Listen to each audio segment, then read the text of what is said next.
victorious in battle from one end of Europe to the other. He outwitted, outmarched and outfought every one of his enemies. In an age when soldiers were mere pawns, one of the secrets to his astonishing success lies in the nickname his soldiers gave him, Corporal John.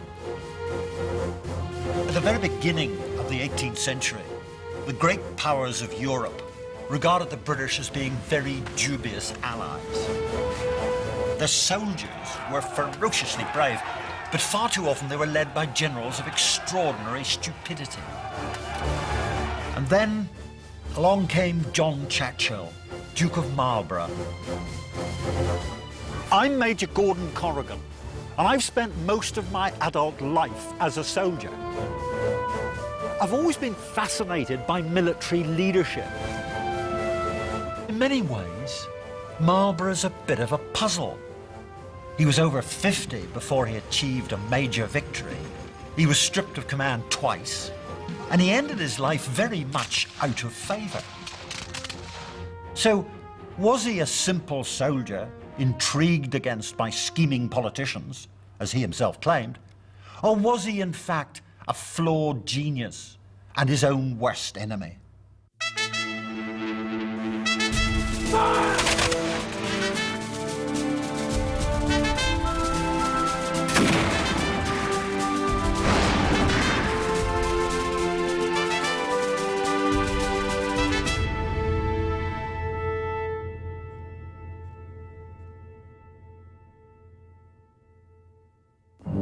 Blenheim Palace in Oxfordshire, a magnificent home and a gift from a grateful nation to John Churchill, the first Duke of Marlborough, following one of the greatest military victories of all time.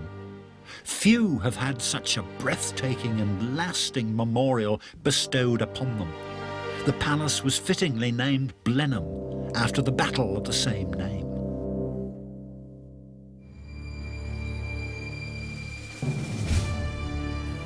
The Battle of Blenheim, on the 13th of August, 1704, when Churchill beat the French in southern Germany, was his greatest triumph. It was acknowledged as a wonder of the age, and crucially, it shifted the balance of power in Europe, and indeed in the world. John Churchill was born into turbulent times. The country had recently fought a bitter civil war, and King and Parliament were still jockeying for power. Abroad, Britain was engaged in a deadly game with Europe's other great powers, the Dutch and the French. At the age of 16, John was appointed a page to the Duke of York, the future King James II. He was dashing, he was good-looking, and he had an affair with Barbara Villiers, the mistress of King Charles II. The king was a pretty relaxed sort of fellow, and when he caught John at it, he forgave him on the grounds that you only did it to get your bread. It wouldn't be the last time Churchill would betray his king. From the beginning of his career as a soldier, he was fiercely ambitious. Luckily for him, he had experience early on that would prove formative. England was temporarily allied with France, and Churchill was sent to serve under Marshal Turenne, one of the greatest French generals of all time. On one occasion, the French lost a pass to the Dutch. Turenne turned to another French general and bet him that his English captain could recapture the pass using half the number of men that had lost it. Churchill duly took the pass, and Turenne won his bet. Churchill learned two important lessons from Turenne. Firstly, surprise. Turenne was a master at moving armies quickly and in complete secrecy. And the other was the decisive stroke. Many of Turenne's contemporaries were hesitant and cautious, but Turenne believed in getting the killing blow in. Ironically, it was from a French general that Churchill learned how to defeat French armies. In 1685, James II came to the throne. As his one-time page, Churchill would benefit from having friends in high places. With such a powerful patron, Churchill was in a very strong position. But these were turbulent times, and he soon began to play a dangerous game. James II was a Roman Catholic, and he was widely suspected of trying to turn England Catholic too. The Dutch Protestant Prince William of Orange landed at Torbay on Guy Fawkes Day 1688, determined to overthrow the king. King James thought Churchill was his loyal servant, but in fact he was secretly plotting against him. This may not sound very admirable, but it shows Marlborough the political operator, and it's part of the flexibility that ensured his survival as a successful commander, although I think he'd have been an even greater commander if he'd managed to keep his nose out of politics. King James II was the man who gave John Churchill his first position in court. He looked after him, he promoted him, he'd ennobled him, he'd given him valuable colonelcies, and yet Churchill's in contact with William of Orange. Well, that's treason, isn't it? Well, it is indeed. I mean, Marlborough walked away from the person to whom he owed loyalty. You see it here, for example. Here he is in a painting of him as the youngest colonel in the army, a commission given to him by James, as with many others, right up to lieutenant general. The difficulty, however, was that in Marlborough's time, the concept of loyalty was different from now. They would be loyal to ideals rather more than to personalities. And so the ideal of national stability overcame the notion of loyalty to James, I'm afraid. So do you think it really was concern for the Protestant religion, as Marlborough always claimed, or was it purely self-interest? Who can say? Historians interpret it in various ways. But I think one thing dominates any kind of evaluation of Marlborough and his life is he was extraordinarily good at being on the winning side, at backing the right horse, if you like. Marlborough could see there wasn't national support for James, and so Marlborough did what he was awfully good at. Again, he backed the right side. Great men are not necessarily decent men, but this was ingratitude of the worst sort. In deserting his patron, in his hour of his most desperate need, Churchill was motivated by pure self-interest, ambition, and a determination to be on the winning side, come what may. Now, those aren't the qualities of a great commander, but they don't necessarily detract from him either. Whatever one may hope, leadership and morality don't necessarily go hand in hand. Jumping ship paid off. Churchill became the Earl of Marlborough in what became known as the Glorious Revolution, when James II was replaced on the throne by his daughter Mary and her husband William, Prince of Orange. Marlborough, commanding multinational armies in Ireland and Flanders, now demonstrated another skill that marks him out as a great commander: his ability to work with allies. But William didn't entirely trust Marlborough. After all, he turned his coat once, and he might easily do so again. And he was influential at court, largely due to his wife. Marlborough had married Sarah Jennings for love, but it also turned out to be a useful marriage. For Sarah wasn't only the lady-in-waiting to Princess Anne, heir to the throne after William and Mary, but also her closest friend. In his choice of wife, Marlborough, the canny political operator, guaranteed his influence in the corridors of power. Sarah was, of course, a lady ahead of her time. She was a 21st century woman in the 18th century. She had an independence of mind and a strength of character which, if you like, set her free. So, therefore, not only was she a huge lover of Marlborough, a passionate lover of her between them, but also she was a strength to him in her great friendship with Anne, in her position at the centre of London society, where she controlled the political situation, the financial situation, to make sure that his actions were based on a firm foundation. And so there was tremendous influence, if you like, being exercised in the corridors of power. Also, of course, the political situation was very uncertain. There were those who were for Marlborough, those who were not for him. So Sarah, again, was in position to keep her eye very closely on those matters. A hugely important influence, yes, can't be overstated, I think. So perhaps an example of the old adage that behind every good man stands a good woman. Well, in this case, without doubt. Marlborough seemed on the threshold of great achievements. And then, quite suddenly, Everything that Marlborough had gained since the Glorious Revolution was taken away. It would be 10 years before he held a military command again. John Churchill, now Earl of Marlborough, was a senior general in the English army. He'd betrayed one king, James II, and switched his allegiance to another, William III, to secure his own future. But now he was accused of plotting to restore James to the throne. Stripped of his rank, he was thrown into the Tower. Things looked bleak indeed. Marlborough was out of favour, but then in 1694 everything changed with the death of Queen Mary. She was childless, and Princess Anne was now the heir to the throne after William, and her greatest friends and advisors, the Marlboroughs, could no longer be ignored.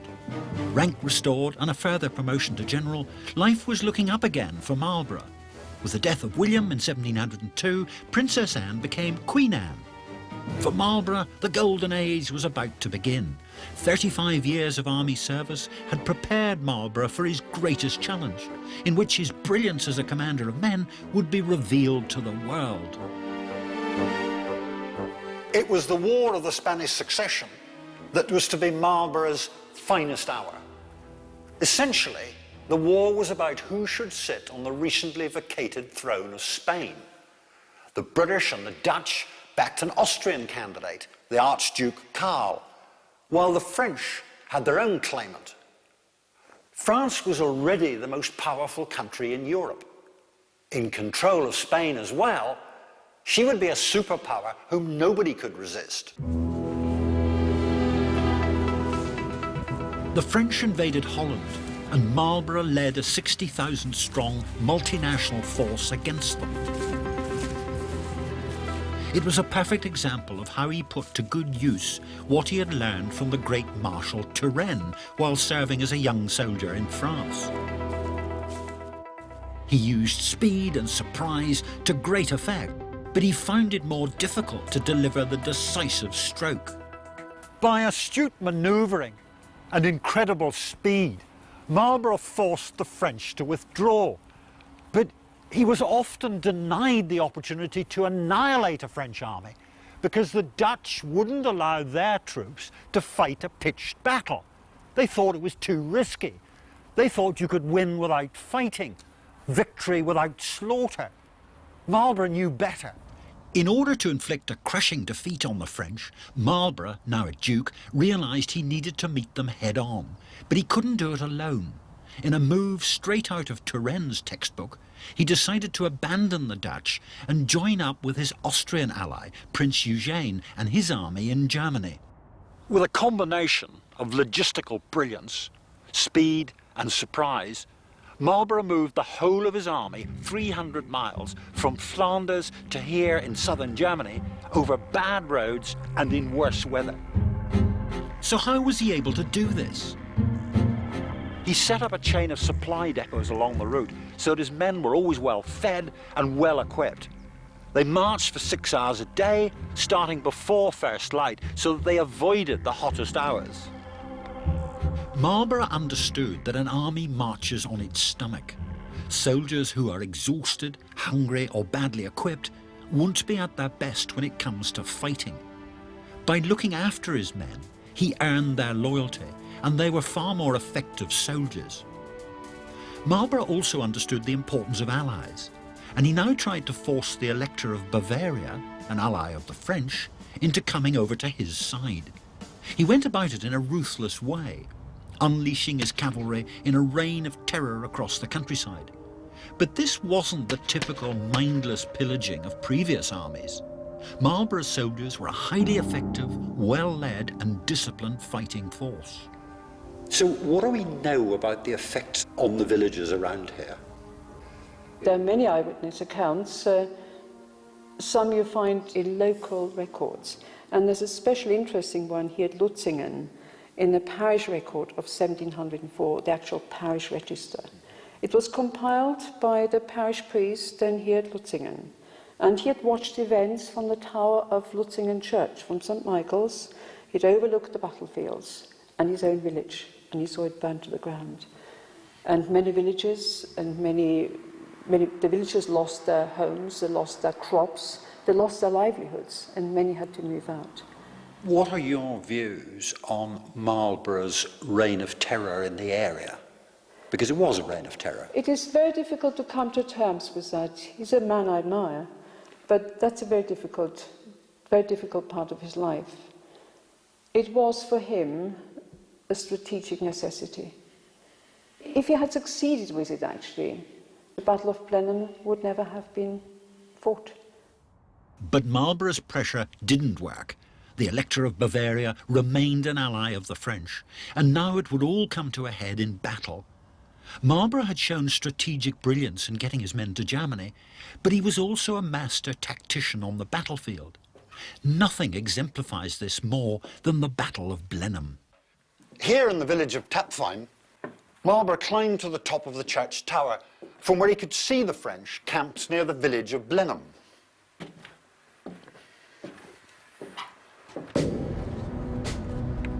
From the church tower in Tapfheim, Marlborough and his ally, Prince Eugene, looked down on 56,000 French and Bavarian troops. 4,000 more than the Allies had. The French and Bavarians were spread out with their right flank on the Danube over here, running through the village of Blindheim and Obergau, and then away off to the left. The villages of Lutzingen on the left flank and Blindheim on the right were occupied by French infantry. They'd spent the morning barricading the villages in anticipation of an attack. But Marlborough spotted a gap between the woods, which are here, and the Danube. It's called the Schwenningen Gap, and the French had failed to hold it. So Marlborough sent a brigade forward to take the gap. That night, the Allied armies camped around Tapfheim. Next morning, the Allies fed through the gap. Prince Eugene took his Austrians way off to the Allied right.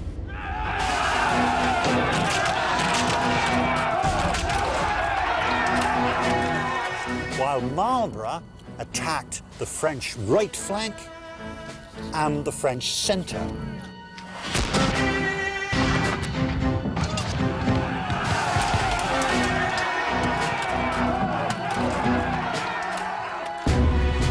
By doing this, the Allies made the French think that a pincer movement was coming in, and so they reinforced their right and left flanks. Marlborough had cleverly anticipated that this would cause the French to pour more and more infantry into the villages, leaving the French troops in the middle exposed. When the French had no reserves left, Marlborough launched his cavalry straight up the middle, through the French centre, broke the French line, and then between them, he and Prince Eugene pinned the remaining French against the Danube, and those that weren't drowned trying to get away were either killed or captured. Marlborough had delivered the annihilating blow that everyone had been avoiding for so long. It was a devastating and total victory. The French lost 39,000 men, killed, wounded, and taken prisoner, as opposed to about 12,000 Allied casualties. But more importantly, all of Louis XIV's war aims were blown away on that August day, and it would be another 40 years before French armies could march so far east again. At the age of 54, Marlborough had at last found the fame that he'd always sought. Marlborough relayed the news of a victory that had completely overturned the balance of military power in Europe in a letter to his wife Sarah, scrawled on the back of a tavern bill. And here it is. "I have not time to say more, but to beg you will give my duty to the Queen and let her know her army has had a glorious victory." In an unprecedented act, the British Parliament voted on how they would reward Marlborough for his outstanding victory. Blenheim Palace was his reward from a grateful nation. Of course, the Battle of Blenheim wasn't the end of the war.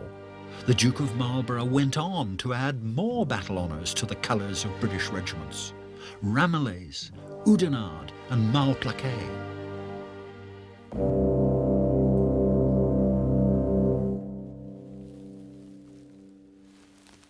All showed Marlborough's strategic and tactical genius, his ability to get on with difficult allies, his understanding of logistics, and his care for the common soldier. They loved him. They called him Corporal John. Then fortune turned again. Queen Anne and Marlborough's wife Sarah fell out, the government changed, Marlborough was accused of prolonging the war for his own personal glory, and he was suspected of corruption. He was dismissed from his offices, and he never held a military command again. Before Marlborough, British troops were generally badly led, undisciplined, unreliable, and inveterate looters. By the time Marlborough had fought his last battle, he had transformed them into the best soldiers in Europe, and every other army was terrified of them.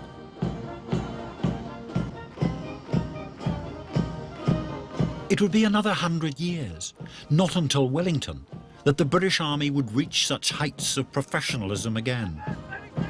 A fickle country might take away his rank and his officers, but they couldn't take away the memory of his greatness. For soldiers at least, John Churchill, 1st Duke of Marlborough, will always be a great British commander.